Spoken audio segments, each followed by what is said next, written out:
Because of the following CBS News special report, the program normally seen at this time will not be presented today.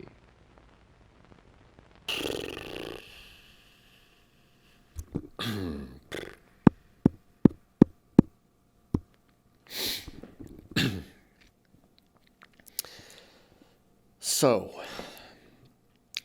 I'm not bored or anything,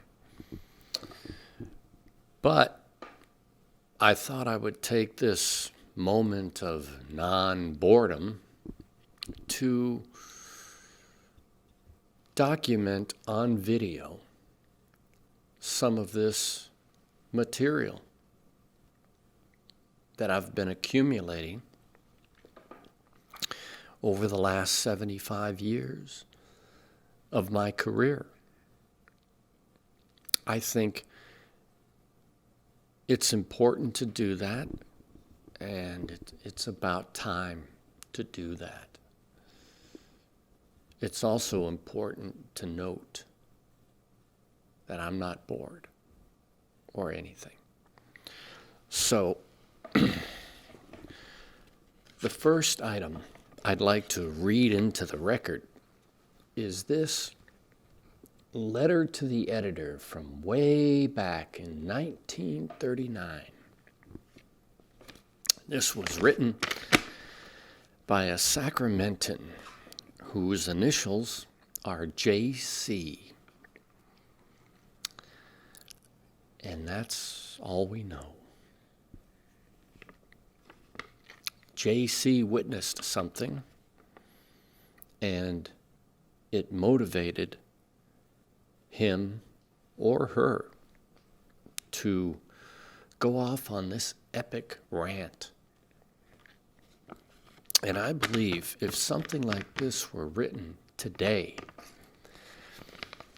it would cause quite a stink on social media.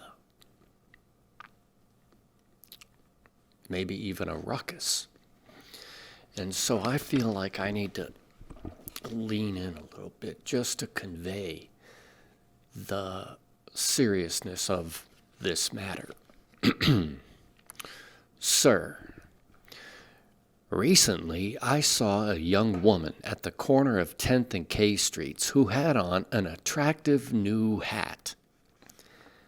It did not particularly astonish me when other women and men passing by made audible remarks concerning the hat, as I am familiar with Sacramento's lack of manners, courtesy, and humanity.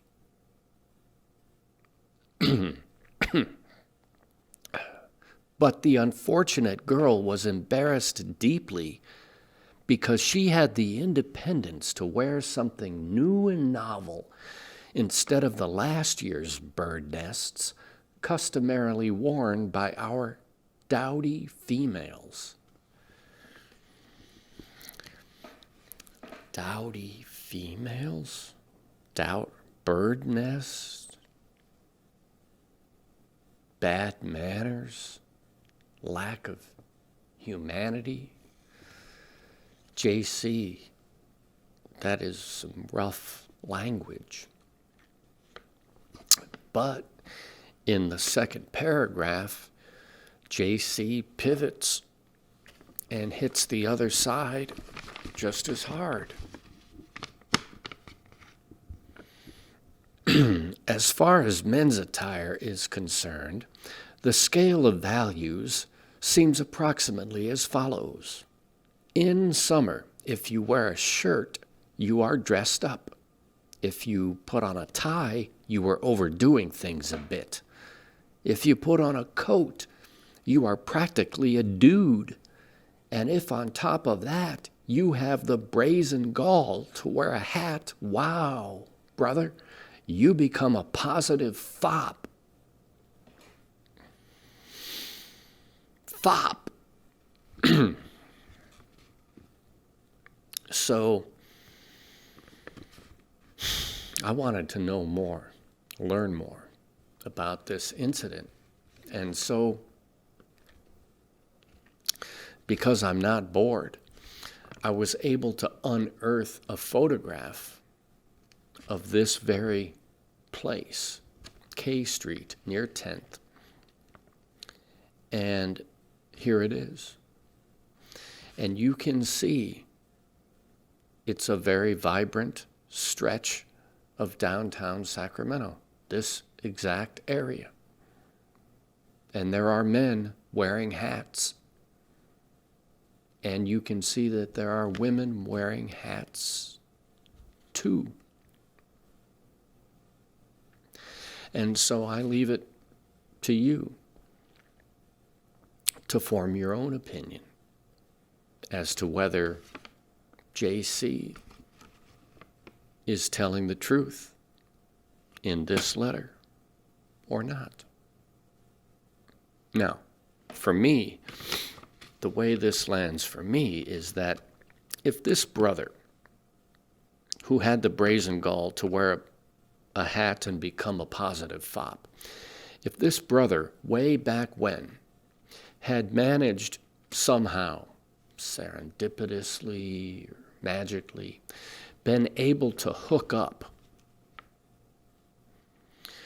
with this young woman at the corner of 10th and K at the beginning of this letter, who had on her attractive hat and who had the independence to wear something new and novel, if those two could have reconnoitered together way back then and used their collective creative energy and followed their bliss and become influencers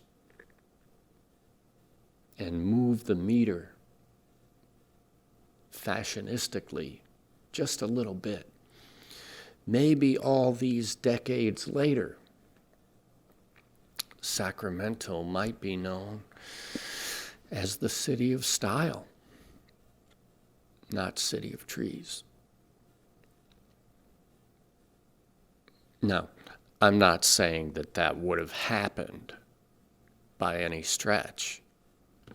What I am saying, I think the most important point to take away from reading this letter into the record is that I am not bored or anything. Period, paragraph, end of story. I'm not bored.